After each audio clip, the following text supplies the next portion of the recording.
Good morning, good afternoon, good evening, wherever you are. I hope you are well, and I ask Spirit to connect me with those people who need to hear this message. And I always trust whoever will find it needs it. Whoever needs it will find it. Sorry, that's my little girl. She's very feisty at the moment. She's a little sweetie. She's teething and she just wants her mum at the moment.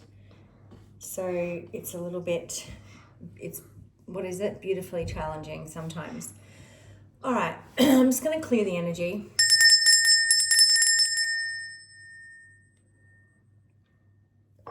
And I'm just going to ask for the protection of Spirit to come through and to help me deliver this message. So I deliver messages that are like everyday wisdom from things that I've experienced, and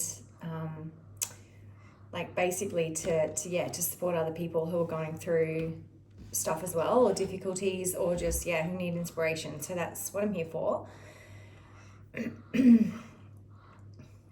So I want to give an example about when you level up in your life, and this is specifically in relation to taking your power back. You'll always be tested. You will always be tested by the devil, because the devil wants to keep you stuck.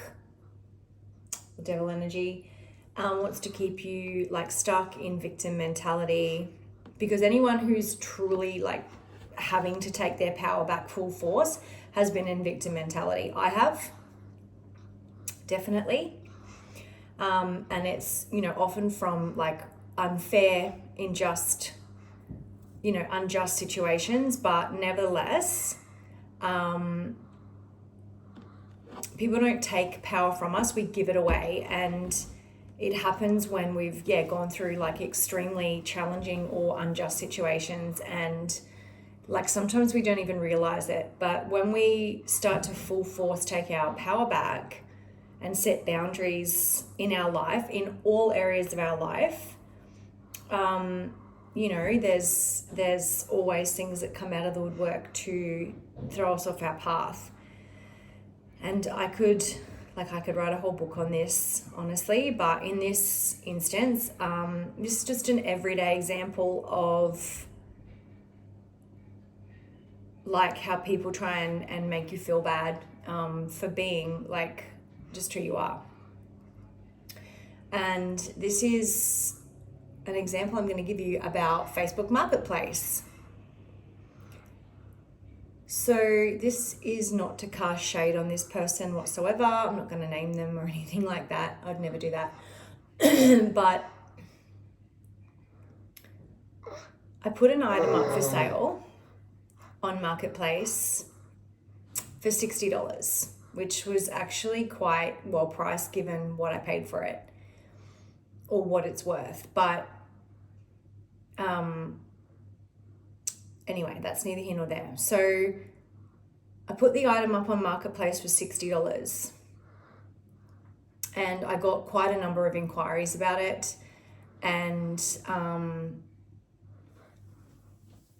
like 2 people were genuine. So the other people I said, I'm in talks and I'll let you know, right? Which is what you can do on Marketplace. So I'd responded to these 2 individuals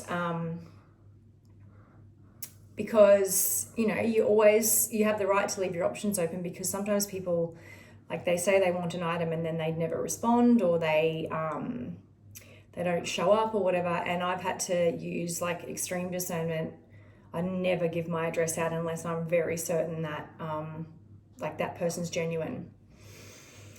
And I never give it out until the day of, or like before the arrival time, because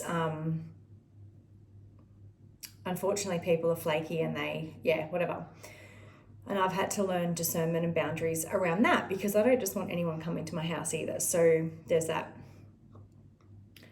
So I had said to 2 individuals, yes, this is available. But I'm, I'm in talks with like other people. Like people on Marketplace know this. Like they know that it's up and it's public. So it's not like, it's not a secret. So I'd gotten back to these 2 people on an evening. Excuse me, I'm just taking a sip of my tea. It's actually decaf tea because I don't have too much caffeine. Otherwise it makes me like, whew. So I didn't then get back to them further that night because I was with the kids and I was feeding, and I had other things to do. So I hadn't like rechecked my marketplace messages later on that evening. I checked them the next morning. And so one lady came back and said, yes, I want the item. And she was like, legit, she was like, I want the item. Like, when can I come get it?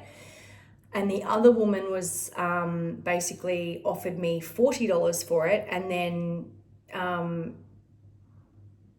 like kind of gave me a little, I'm not going to throw shade on this person, but they kind of gave me a bit of a sob story. Like, oh, you know, I've only got $40, whatever. And I wrote back to that person. I was like, oh, look, thank you so much, but I've already got someone who wants to take it for the price that I'm offering. So this person who offered me $40 then came back to me with more of a, I don't want to I don't want to say this one. I'm going to say it for what it is, a very victim mentality. Like, she wrote back, oh, that's such a shame. I'm so sad about this. I wanted to come and collect it this morning, which she did. I'm so sad about this. My mum said that she would have given me the extra $20 and now I can't get it because obviously it was a lot cheaper than what you'd buy it for, and it's like pretty much brand new. So it's like in extremely good condition because I look after my things extremely well. Anyway, long story short, I was just reading this message and I was just like, oh my goodness, like this woman is, yes, I have compassion for her situation or for whatever it is, but she's like projecting all of this stuff onto me that like isn't even mine. It's like, it's Facebook Marketplace. It's like first in, best dressed. And if someone's going to take it at the price you're offering it for, which is the price you're wanting for it, which you have the right to do because it's your item, you're going to take it. You don't have time to listen to like, you know, when you're in your power, you don't have time to listen to all these sob stories and this and that. It's very different if you genuinely have compassion for someone, or if you know that person or you know their story or whatever. But on Marketplace, these people, you don't know them. You know, they're just someone, you're just trying to sell an item. And she wrote back to me, like I just wrote back to her. I was like, look, I'm sorry that you feel that way, but the item is taken. Someone offered me the price that I'm asking for it. And then I said, I didn't respond to you again last night because I was unavailable, basically. And then she wrote back and said, I've got kids too. That doesn't mean you shouldn't respond to someone when you want something to be sold, and da-da-da. She kind of went on, and I was like, I don't have time. Like, literally, the old me would have been like, oh, I'm so sorry. Like, you know, da-da-da-da. The new me is like, oh, no. No. This is not my shit. This is not my problem.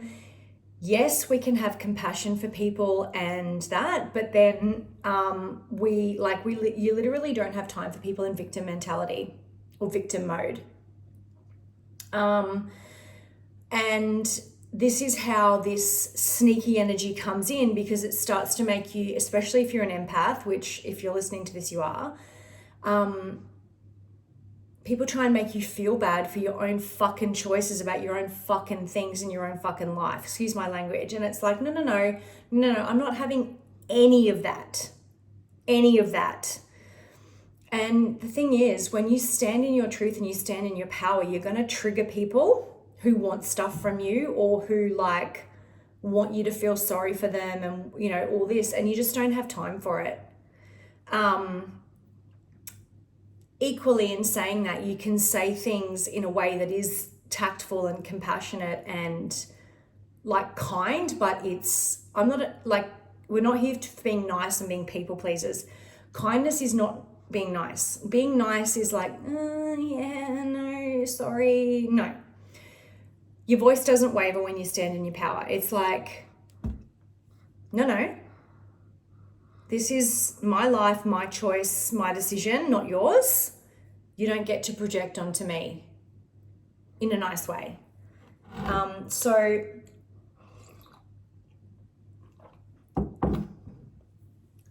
I'm all about being kind and being diplomatic when I respond, because what you do put out is, what you get back, but also you have every right to be, have boundaries and stand in your power and not feel 1 ounce bad for it. Not 1 ounce bad for it. Because when you do start really standing in your power, you're going to get it from all angles, from places that you didn't even expect. So I wrote back to this lady and I wrote, thank you very much. That's your stuff, not mine. I'm under no obligation to respond to anyone at any time when I am unavailable. And I have 2 little children, so I don't owe anyone fucking anything. I wrote, I responded to you the next day when I was able, and I let you know that, I responded to both of you, and you wanted a discount and the other person was available to come and collect it at the price that I was offering. So that person is who got it. It's that simple. I said, if you really wanted the item, you would have got the money off your mum and you would have just said to me, I'm in the area and I'm ready to come collect it. I said, unfortunately, you didn't do that. So, the item's gone.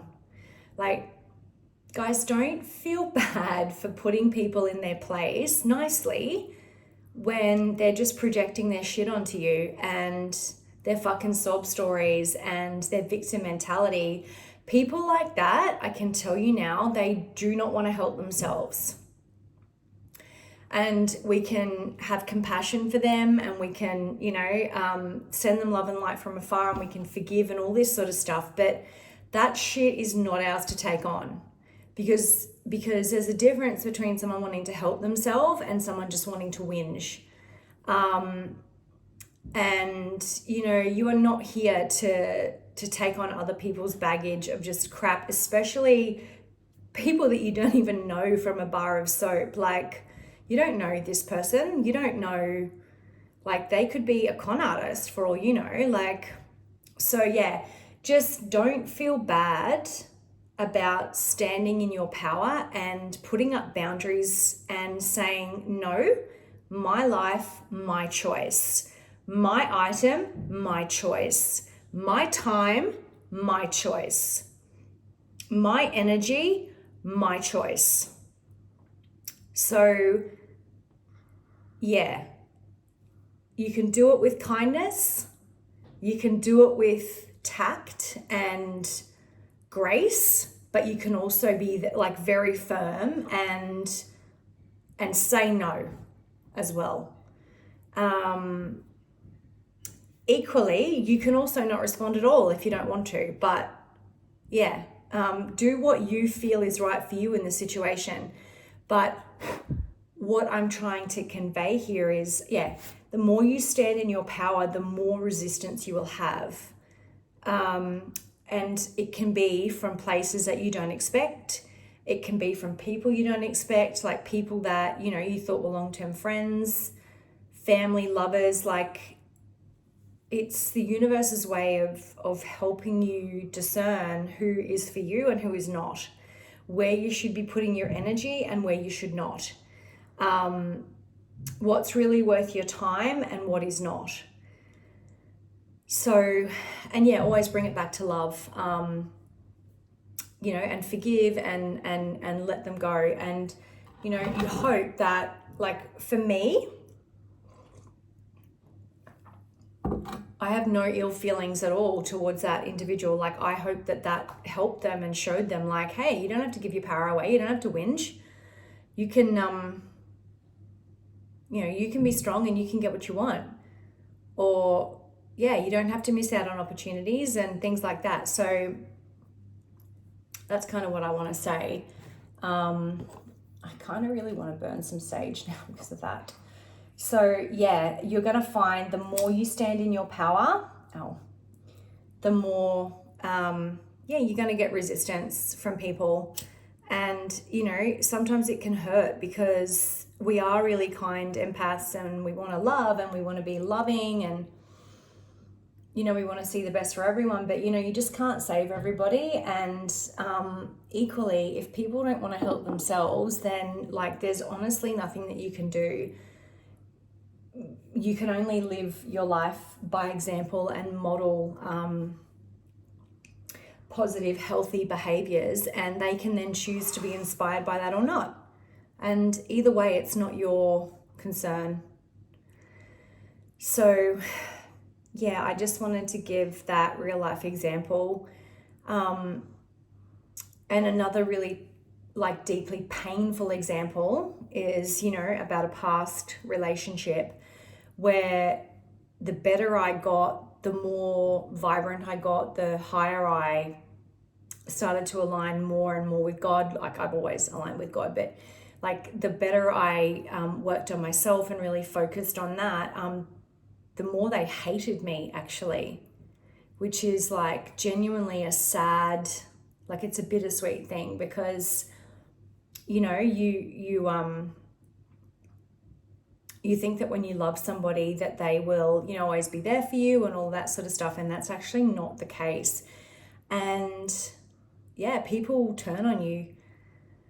Sometimes the better you do and the more you love yourself and the more you align with God, the more hatred people will send your way, an evil eye. And so you do have to protect your energy from that. And, standing in your power really is about having boundaries and having unwavering faith and having spiritual protection around you at all times and protecting your light and protecting your energy and protecting your heart. So yeah, I just wanted to share that today. I hope that it helps somebody out there. I hope you know that you're wonderful and beautiful and deserving of all the good things. And I love these cards so much. They're just abundance cards. They're just beautiful, uplifting cards. They're not tarot cards. I'm not a tarot card reader. So I'm just going to shuffle slightly off camera because I am holding my baby girl in my right hand. Let's see. Oh, yeah. Oh, wow. Yeah, that's nice. That's cool. This card came out, kind of slid out. I was actually going to reshuffle again, another time, but it just kind of slid out. So it says, I create an abundant and idyllic life with every thought. Yeah. Forgive people, move on, let it go. Create the abundance in your mind and what you want to experience, and you will experience that.